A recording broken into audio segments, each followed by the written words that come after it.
Fred, how do you look at this debate? We just spent a few minutes talking about the comments from the chief trade negotiator, the potential escalation on the U.S. side, the Senate, the House, and potentially the president signing off on support of the protesters. Is this a new flank of risk that we need to assess? Clearly, the situation has become even more complicated and challenging. Nevertheless, the trade war has been dragged on for so long, and the costs for both economies are, now become very significant and rising. So it's imperative for both sides, amid all the complications and challenges, to find a resolution that's in the best interest of both countries and the world economy at large. Fred, how has the trade tension issue between the U.S. and China actually impacted your investment strategy? How different would it look if we didn't have these current trade negotiations or tensions between the U.S. and China? Well, investors have to navigate whatever the uncertainties, challenges, in the economy and the markets. So right now, the rising geopolitical tensions, particularly between U.S. and China, have added extra challenge. So, that's certainly a very negative development, and, we are watching very, very closely. Can I ask you, the debate is this, that the language that's being used, the foreign minister, don't say I didn't warn you, that was last used in 1962. But if we think about what the response from China might be, that would be substantive in rhetoric, but not cause capital flight, is that the biggest risk, to say a statement but prevent capital from leaving China? Well, as long as China continue to stay on course of economic reform, open up the markets, make them more transparent, level playing field, so that's the best way to sustain investor confidence, therefore to mitigate any risk of capital flight. What's the most pressing area of economic or market reform for China at the moment? If you had to choose one, what would you like to see the most progress on? Of course, financial reform will probably be the most important piece of overall structural reform China needs to push through, because the financial system holds the key to capital allocation, to contain potential macroeconomic systemic financial instability, and to shore up market confidence. Of course, China faces a long list of reforms, but I would say if they can break through on financial reform, then I would feel very positive about the outlook. I think Tracy brought this up with our reporter Sean, which was about what goes into phase two. If we think about state-owned enterprises, or perhaps how you fund those state-owned enterprises, how important is that there is a big change demonstrable to the world in state-owned enterprises and how they're funded? Would that be a key turn for 2020?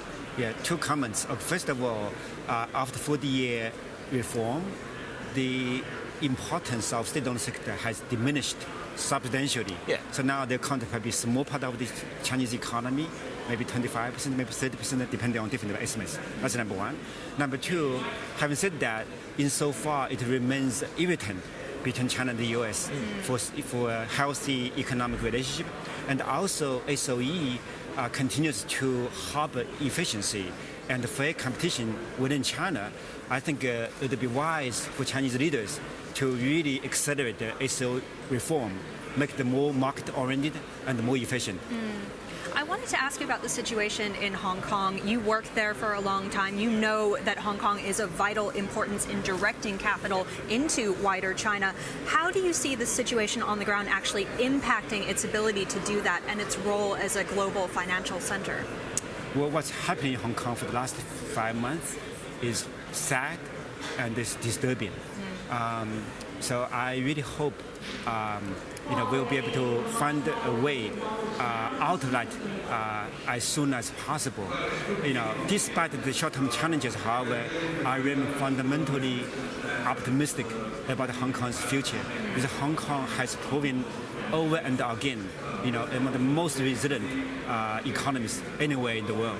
And there's still a lot of underlying strength that Shanghai, Shenzhen, or many other places in the world do not have. So over mid and long term, as worried, as concerned I am right now, I remain optimistic. One of the other biggest business risks for you is obviously you take in money from Pennsylvania State Employee Fund, the New York State Fund. We see the potential for Marco Rubio blocking U.S. funds coming into China. Is this a big risk for you, or what is the consequence? There's lots of numbers bandied around, but how big a risk is this? Well, the tariff war is like shot at the left foot, and if there's a financial war, that will be shot at the right foot.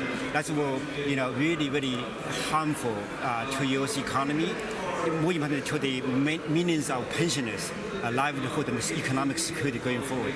The beauty of globalization and integration is that U.S. public pensions can find the best-in-class managers anywhere in the world, including here in China, and identify the most attractive investment opportunities anywhere in the world, especially in China, and get a business return. So that's good for their policy holders, good for the pensioners.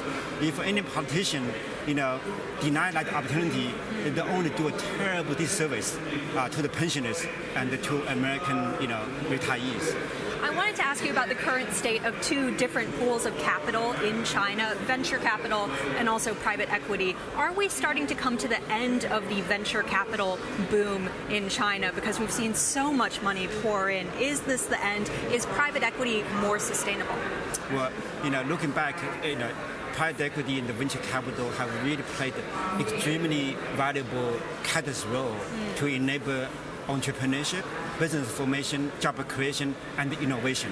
And given the short-term surge in capital supply, obviously that has created some frostiness in the sector. Valuations may be unsustainable.